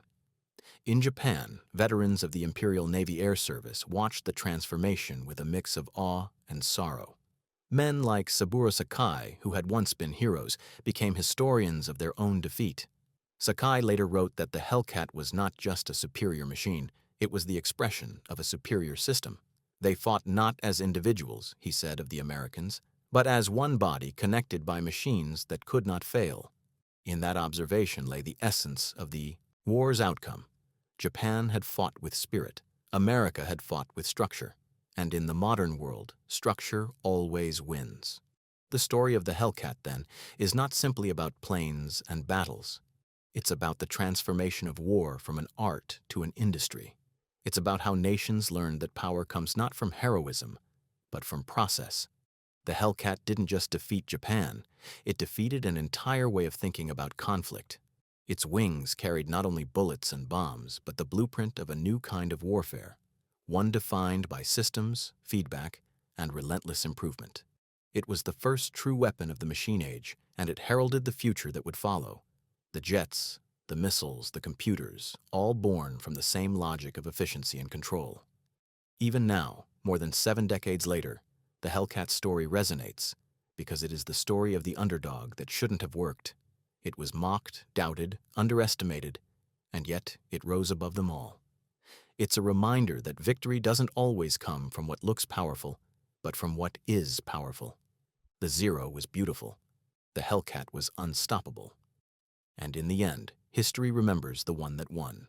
When historians describe the Pacific Air War, they often focus on the clash of cultures, the poetic, almost spiritual nature of Japanese aviation against the industrial, pragmatic power of the United States. Yet, when you peel away the layers of ideology and machinery, what emerges is something simpler and more profound: the story of adaptation. The Hellcat wasn't born from genius in a vacuum. It was born from failure, from the bitter lessons of 1942 when American pilots were outmatched, outflown, and outgunned by the Zero. The brilliance of the Hellcat lay in how the United States responded to that failure, not with despair, but with analysis. Every defeat became a data point. Every wrecked aircraft was studied, every survivor debriefed. Grumman's engineers didn't seek to create perfection, they sought to eliminate weakness. And in that humility, they found strength. The Zero, for all its early superiority, was frozen in time. Its designers had built something exquisite but fragile, and Japan lacked the industrial flexibility to evolve it. The Hellcat, by contrast, was designed to evolve. Its systems could be modified, its armor reinforced, its engine upgraded. It was built to accept improvement, to grow stronger as the war demanded. That adaptability mirrored the United States itself, a country that could absorb blows, learn quickly, and come back harder. In a sense, the Hellcat was America in metal form, not flawless, but fearless in its willingness to change. What truly set the Hellcat apart was how it democratized air combat. Before it, victory in the sky belonged to the gifted few, the aces with preternatural reflexes and instincts honed from years of experience. The Hellcat leveled that playing field. It turned average men into lethal pilots. Its forgiving controls allowed rookies to survive mistakes that would have been fatal in other aircraft. Its stability made aiming easier. Its durability bought precious seconds in chaos. The result was an exponential increase in effectiveness. The United States no longer relied on a handful of elite flyers. It could produce competent, deadly pilots by the thousands. This was the industrialization of skill, and it changed warfare forever. You can almost imagine the shock of Japanese pilots encountering this new breed of enemy, where once they faced nervous amateurs who panicked in the Zero's shadow, they now met calm, methodical opponents who fought as if guided by some unseen intelligence. That intelligence was the system, the rigorous training programs, the standardized tactics, the radar networks guiding them from the carriers below. The Hellcat was more than an airplane. It was the visible tip of an enormous, invisible structure of coordination. When a Japanese pilot saw a formation of Hellcats diving toward him, he wasn't just fighting those men in the sky. He was fighting the entire industrial machine of the United States. By 1944, that machine had reached a level of precision the world had never seen. Pilots spoke of launching missions where every variable, fuel load, altitude, intercept course, was calculated to the minute. Maintenance crews worked through the night, fueled by coffee and determination, ensuring every aircraft was battle-ready by dawn. The system was so efficient that even damaged Hellcats could be cannibalized and rebuilt within days. It was total war waged with total organization. The Japanese simply couldn't match it. Their planes might have been crafted with care, but without resources or logistics, craftsmanship was meaningless. The Zero's time had ended the moment the Hellcat took to the skies. It's easy to view these facts through the cold lens of history, but the human cost was immense. Behind every kill ratio and sortie statistic were lives, pilots who never returned, friends lost in moments of fire and smoke. The Hellcat's victory wasn't bloodless, it was built on sacrifice. American pilots faced anti-aircraft fire, engine failures, and the ever-present danger of the sea. Many died not in combat but in accidents on the carrier decks or during night operations. Yet even in loss, there was resilience. The Hellcat's very presence gave crews confidence that the tide of war was turning. It symbolized that survival was possible, that strength could be engineered, that death was no longer inevitable. The Japanese, however, saw it differently. For them, the Hellcat represented the death of an ideal. The Zero had been a spiritual weapon, a machine that embodied the purity of sacrifice. Its pilots believed in victory through courage, through the perfection of form. When that ideal met the brute reality of the Hellcat, it shattered. What do you do when your enemy no longer plays by your rules? When they refuse to duel honorably, refuse to die romantically, and instead grind you down with relentless practicality? For many Japanese aviators, the psychological blow was as devastating as the physical one. Their enemy had built a machine that turned war into a process, and you can't fight a process with pride alone.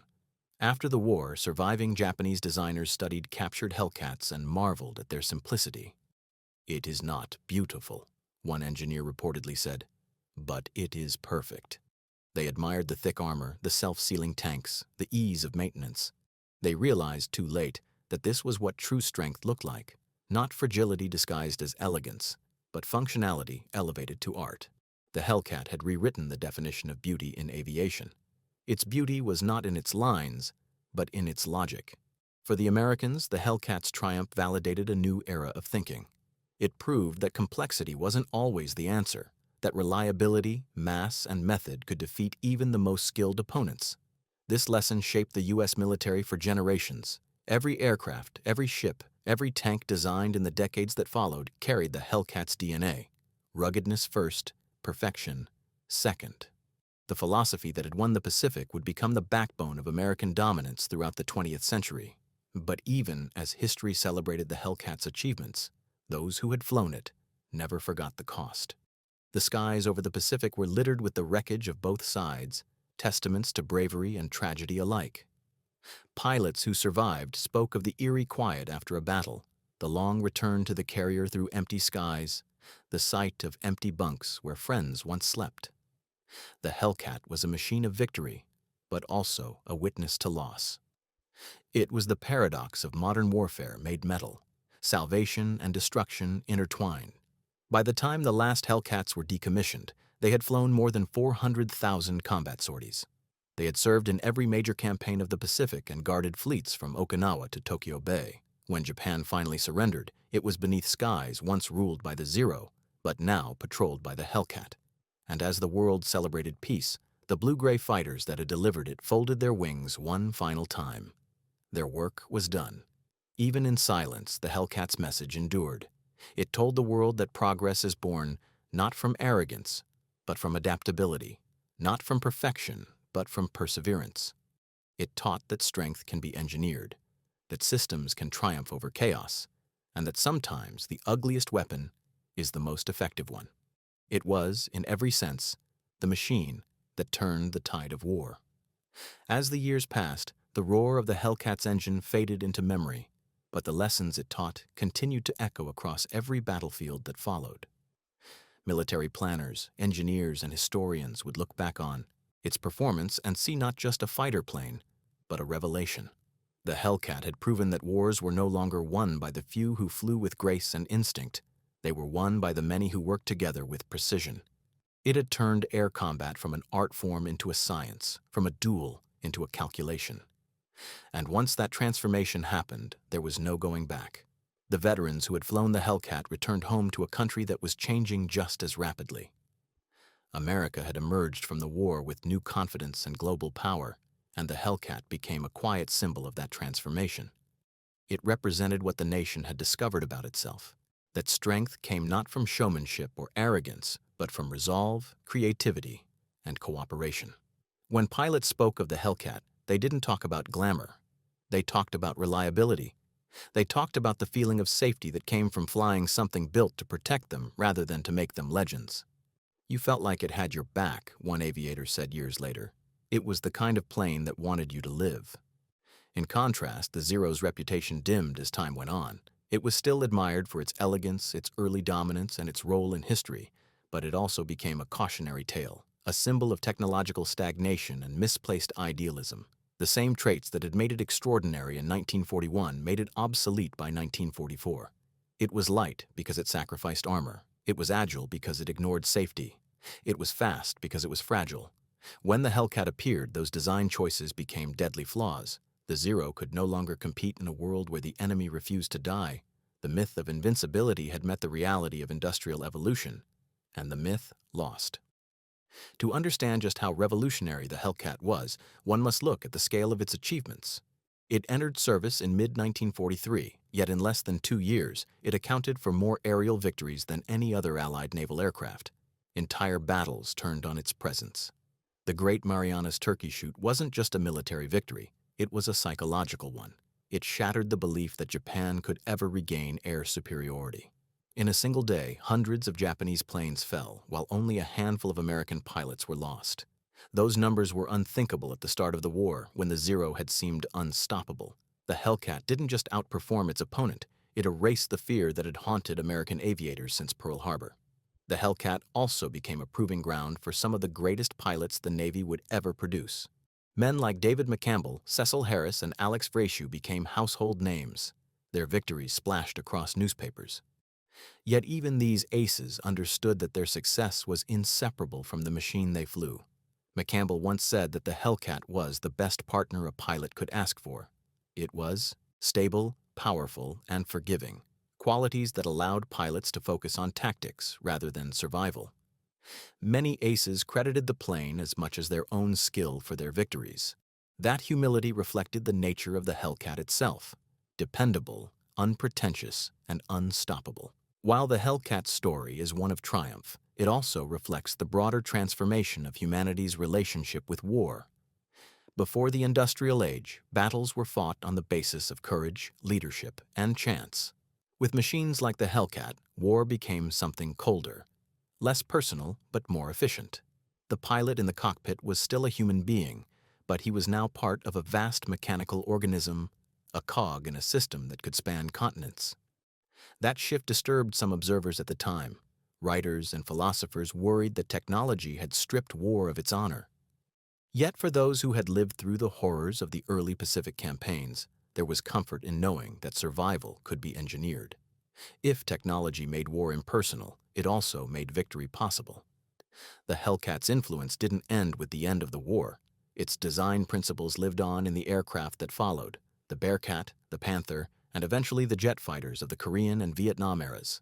Even as engines switched from pistons to turbines, the core ideas remained the same: build for durability, design for adaptability, and make the pilot's survival the top priority. Those principles became foundational to the American approach to aviation.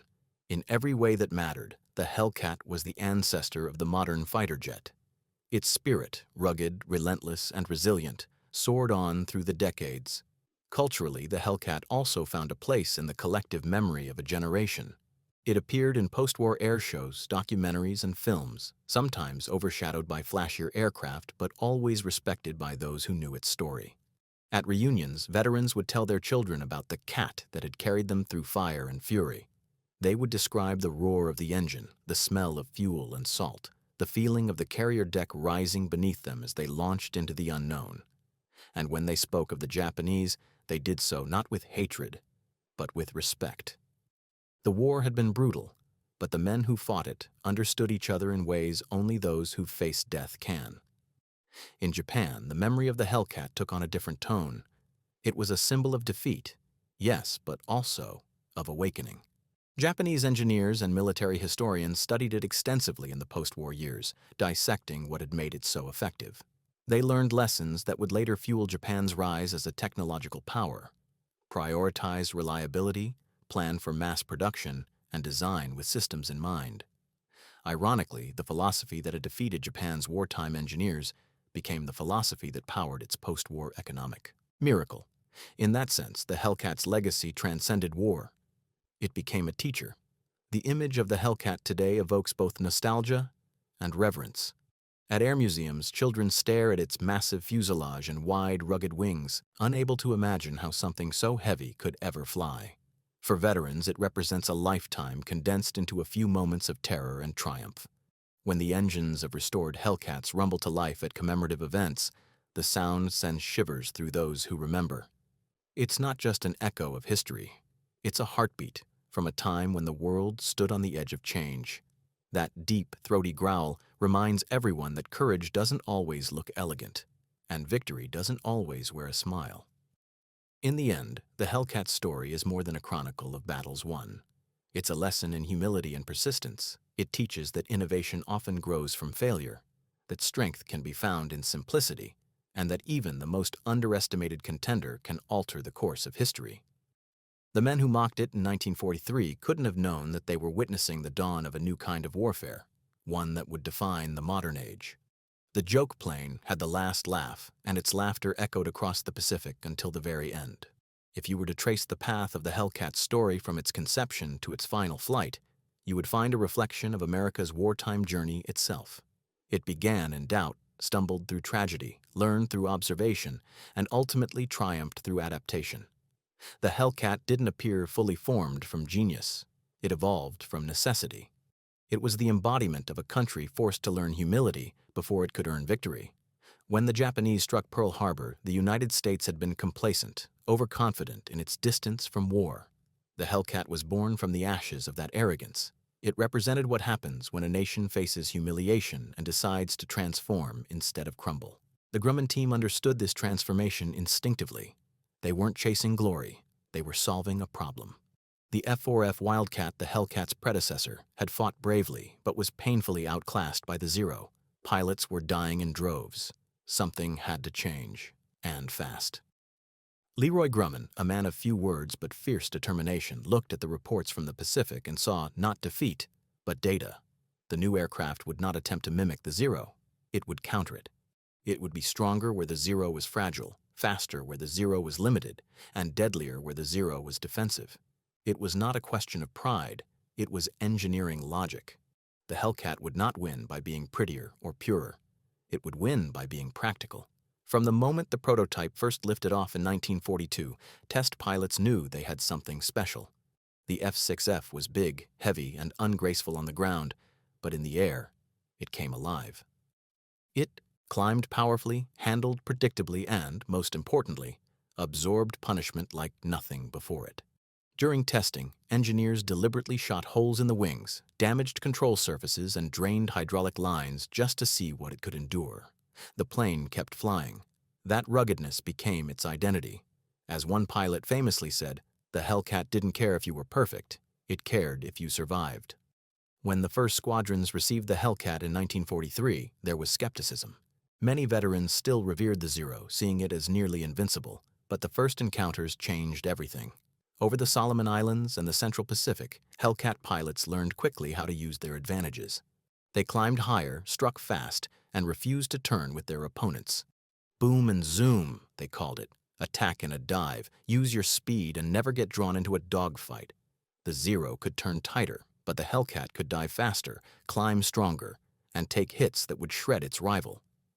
In the early engagements, kill ratios of 5-1 became common.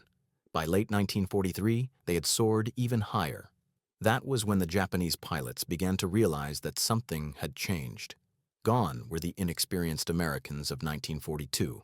The new pilots were disciplined, coordinated, and backed by radar and radio direction from their carriers. The Hellcat itself had radar-assisted interception capability through ground coordination, allowing pilots to anticipate enemy positions before visual contact. To the Japanese, it must have felt like fighting ghosts. Enemies who always seemed to appear from above, fire a short, deadly burst, and vanish back into the sun. This transformation was not only technical, it was cultural. American air combat training had matured into a system. Pilots were taught standard tactics, shared intelligence, and analyzed their missions afterward. They learned not just from their own mistakes, but from each other's. The Hellcat made this process easier. Its controls were consistent, its flight characteristics stable, its armament dependable. It became the perfect teaching tool, turning the U.S. Navy's air wings into academies of efficiency. Every pilot who flew it carried the knowledge of hundreds before him. Every kill added to a growing database of tactics and techniques that would define modern aerial warfare. The Hellcat's impact wasn't limited to the sky. On the decks of aircraft carriers, it transformed naval operations. Its wide landing gear and forgiving flight behavior made it ideal for carrier landings, reducing the number of fatal crashes that had plagued earlier models. Maintenance crews praised it for its modular construction. Damaged sections could be replaced quickly, and field repairs were straightforward. Its engine, the Pratt & Whitney R2800, was a mechanic's dream. Powerful, durable, and surprisingly tolerant of abuse. The result was a fighter that could be flown, fixed, and flown again in a fraction of the time it took the Japanese to service a Zero. This logistical advantage multiplied across fleets, turning carriers into floating factories of destruction. The psychological shift this created among American pilots cannot be overstated. They no longer felt like prey. The days of being hunted by Zeros were over. Now, they were the hunters. In combat reports, pilots often described their first victory in a Hellcat as a revelation, not just because they had downed an enemy, but because they had done so without fear. The plane gave them permission to be aggressive. It was liberation through technology. The warrior spirit that Japan had cultivated for centuries was being met with something new. Industrial courage, the confidence that comes from knowing your tools won't fail you. As the war dragged on, the numbers became staggering. By 1944, the Hellcat had effectively erased Japanese air power over the Pacific. Its pilots dominated every engagement, from the Marshalls to the Marianas. When the Battle of the Philippine Sea erupted, it was the Hellcat's finest hour. Waves of Japanese aircraft, fighters, dive bombers, and torpedo planes, rose from their carriers, only to be met by disciplined formations of Hellcats guided by radar. The result was carnage. Nearly 400 Japanese aircraft were destroyed in a single day. Pilots later said it felt less like a battle and more like target practice. The press called it the Great Marianas Turkey Shoot. Behind that grim nickname was the culmination of everything the Hellcat stood for: preparation defeating desperation, systems defeating superstition. For Japan, that battle marked the beginning of the end. They would never again recover from the loss of so many planes and, more importantly, so many pilots. The air wings that had once terrified the Pacific were gone. From that moment forward, the skies belonged to the Hellcat. Its dominance was total, and its legend was secure. When historians describe the Pacific War, they often call it a clash between two philosophies: the belief in mastery versus the belief in mass. The Hellcat proved that mastery without mass was doomed. The Americans didn't just win because of numbers. They won because they could produce quality in quantity. Each Hellcat that rolled off the assembly line represented thousands of hours of labor, planning, and testing. It was not a miracle. It was a process. And that process, multiplied across thousands of aircraft, became unstoppable. Even today, the Hellcat silhouette stands as a symbol of that idea. It's not sleek like the Spitfire or futuristic like the Messerschmitt. It's solid, square, and unapologetically practical. Its design speaks in the language of function, not flair. But in that simplicity lies power, the kind of power that wins wars. By the time 1945 arrived, the F-6F Hellcat had done what few machines in history have ever achieved. It had changed the balance of power across an entire ocean. The Pacific, once ruled by Japanese dominance, was now a domain of American carriers, their decks crowded with Hellcats waiting for the signal to launch. Each mission they flew tightened the noose around Japan's empire. The islands that had once served as bastions of imperial expansion, Truk, Saipan, Iwo Jima, became graveyards of wrecked Zeros and smoldering airfields. For every sortie the Japanese launched, the Americans answered with 10. The Hellcat wasn't merely a weapon, it was a declaration of inevitability. As the Hellcat's pilots advanced island by island, they began to understand something deeper about their machine. It wasn't just strong, it was forgiving. It allowed them to learn, to experiment, to survive their own mistakes. In earlier wars, a novice pilot might last a handful of missions. In the Hellcat, they could endure, improve, and pass on what they'd learned. That made each generation of airmen deadlier than the last. It was an exponential growth of competence, something Japan could never replicate. Their training programs, once rigorous, had been shortened to mere weeks. Their aces were dying faster than they could be replaced. The sky had become a classroom, and the Hellcat was the teacher. The aircraft's effectiveness wasn't limited to its armament, though its .650 caliber Browning machine guns could tear apart anything in their path. Its true genius lay in its construction. The Hellcat's heavy armor and robust structure absorbed damage that would have destroyed other fighters. Even when riddled with bullets, it often limped back to its carrier, leaking oil and smoke but alive. Pilots recounted landing with shredded wings, punctured fuel tanks, and holes the size of fists through their fuselages. One famously brought his Hellcat home with an engine cylinder completely blown out, yet the plane still flew steadily enough to land. Engineers back at Grumman proudly called it the plane that brought its pilot home, and the nickname stuck. Those qualities built trust. Trust between man and machine, between pilot and industry. A Hellcat pilot didn't have to pray for luck. He could rely on design. That reliability changed the psychology of combat. When you know your plane can take punishment, you fight differently. You fight with purpose, not fear. The Japanese pilots still believed in courage as their shield. The Americans had found something better. They had technology that didn't just protect, it empowered. The Hellcat's existence turned every engagement into an equation that America could not lose. But while the machine was dominant, the men inside it were still human. They bled, they broke, they mourned. For every victory report, there were letters sent home to families who would never see their sons again. The Hellcat gave them a fighting chance, but it couldn't change the cost of war. Pilots remembered watching their friends go down in flames, powerless to help. Even in victory, there was grief. The Hellcat's story isn't one of unbroken triumph. It's one of endurance through horror. The pilots who flew it didn't just destroy the enemy. They outlasted them, day after day, mission after mission, until the sky itself seemed empty. The Japanese response grew increasingly desperate. By 1945, with factories bombed and resources dwindling, Japan began training pilots for suicide missions. The kamikaze, pilots who turned their planes into guided bombs, became the final expression of a dying philosophy. For the Hellcat pilots, intercepting these attacks was a grim duty. It wasn't a dogfight, it was execution. The kamikazes came in waves, hundreds at a time, aiming for carriers and destroyers. Hellcats launched from the decks, climbing into their paths, cutting them down before they could strike. It was efficient, brutal, and necessary.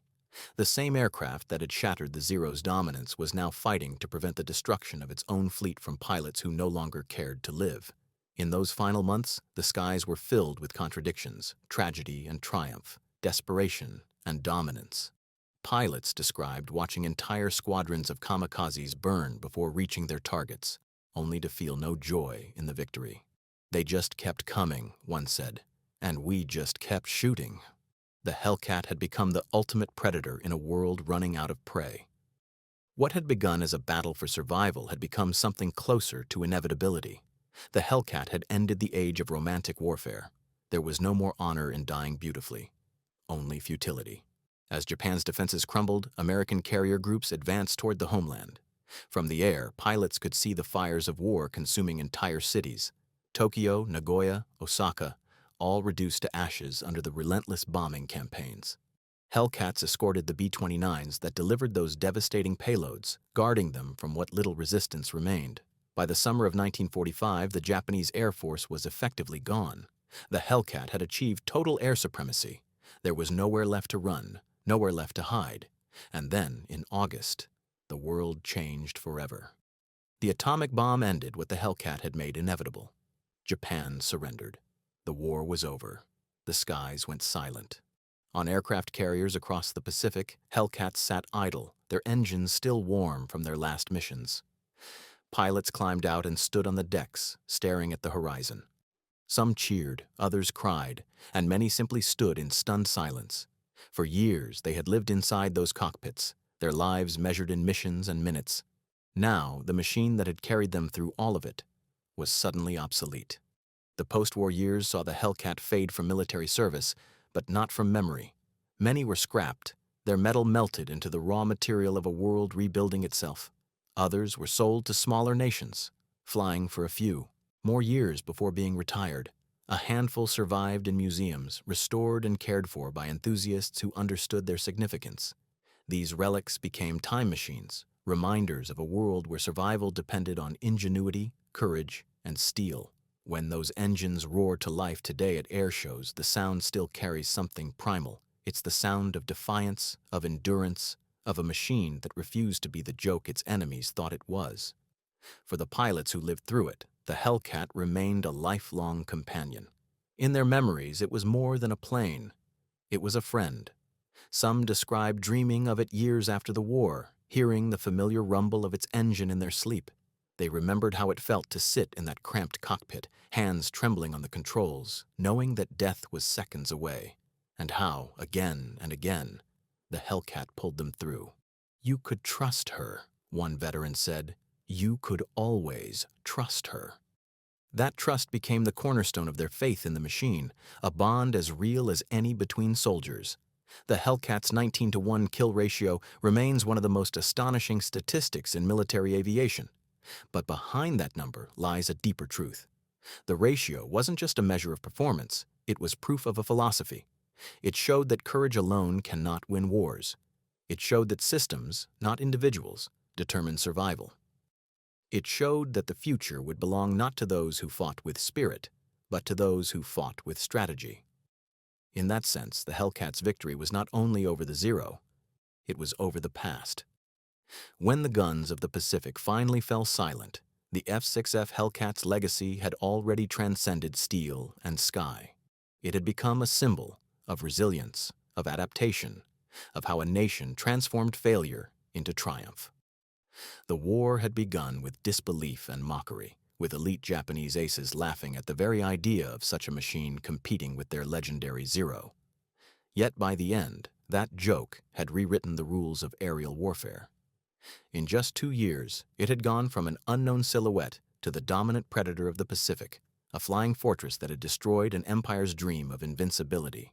For the men who flew it, that transformation was deeply personal. They remembered their first impressions of the aircraft, the way it looked bulky and awkward compared to the sleek Zeros. But the moment they took off, they understood. It wasn't a dancer. It was a brawler. It didn't glide through the sky. It owned it. The Hellcat didn't ask for finesse. It demanded confidence. It rewarded bravery with survival. Pilots quickly learned that it could take a beating, dive harder, and hit back stronger than anything the enemy could field. The plane didn't win by grace, it won by grit.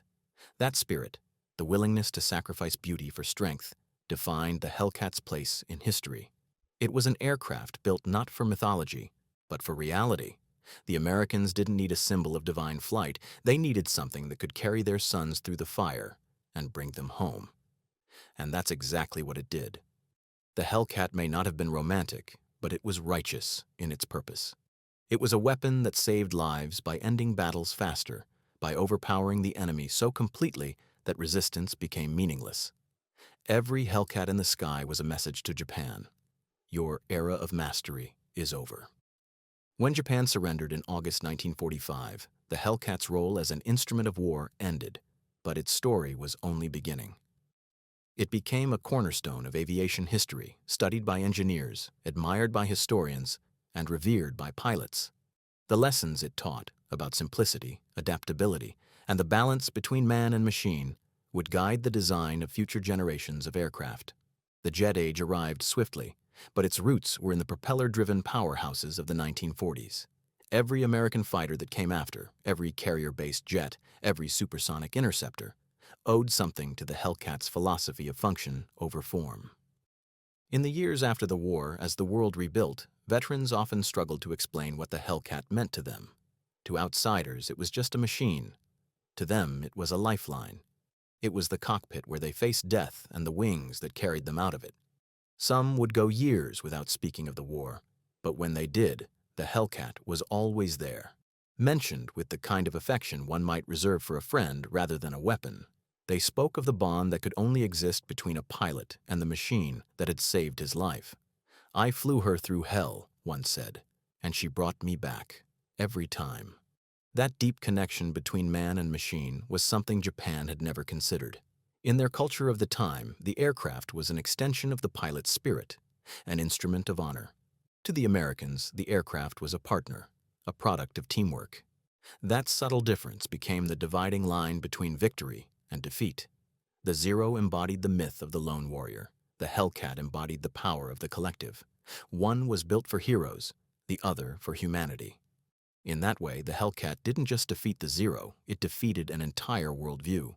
Even in museums today, when visitors stand beside the hulking frame of a Hellcat, they often remark on its size, its bulk, its undeniable presence. It looks indestructible, almost prehistoric in its proportions. And yet, when you look closely, you can see the intelligence in its design. The way every rivet, every curve, every bolt serves a purpose. There's nothing wasted, nothing ornate. It's as though the aircraft itself embodies a kind of quiet wisdom, the lesson of the war made metal. Efficiency is the ultimate elegance. For the Japanese, that lesson came at an unbearable cost. The Zero had been a masterpiece of craftsmanship, but it was trapped in a philosophy that could not evolve. The Hellcat was never a masterpiece. It was a masterpiece maker. It took average men and made them aces. It gave them the tools to survive. It proved that the measure of a warrior wasn't in how beautifully he fought, but in how effectively he won. The Hellcat's 19-to-1 kill ratio didn't just mark the destruction of Japan's air power. It marked the end of an era where belief alone could carry a nation to victory. In the decades that followed, the Hellcat's reputation grew rather than faded.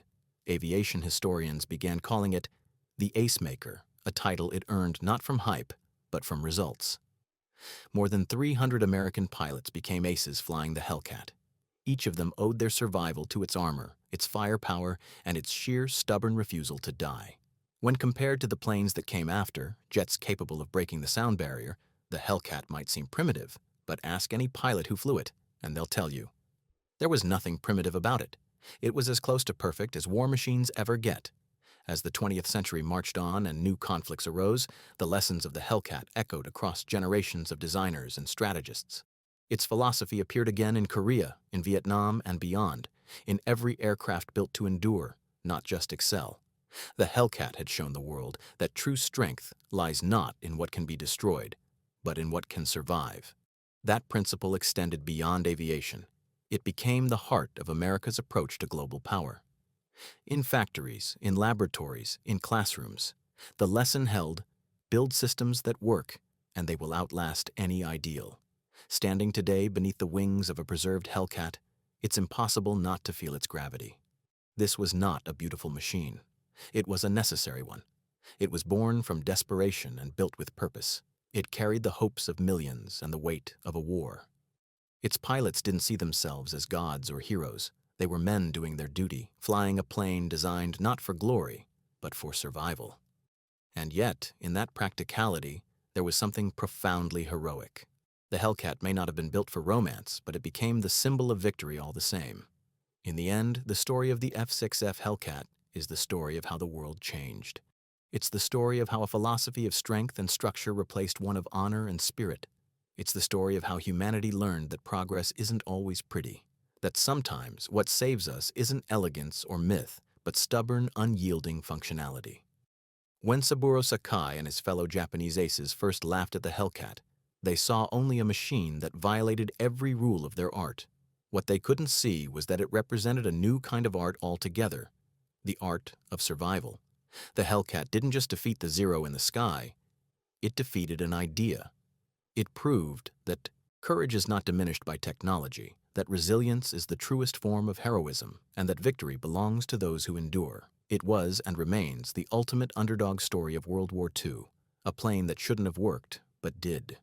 A machine that outlasted legend and redefined what it meant to win. And so, as the Pacific sun set on the age of propellers, the Hellcat's shadow stretched long across history. Its story reminds us that power isn't always graceful, that heroes aren't always noble, and that sometimes the most unassuming machines become the most unstoppable forces. The joke plane had the last word, and that word was victory.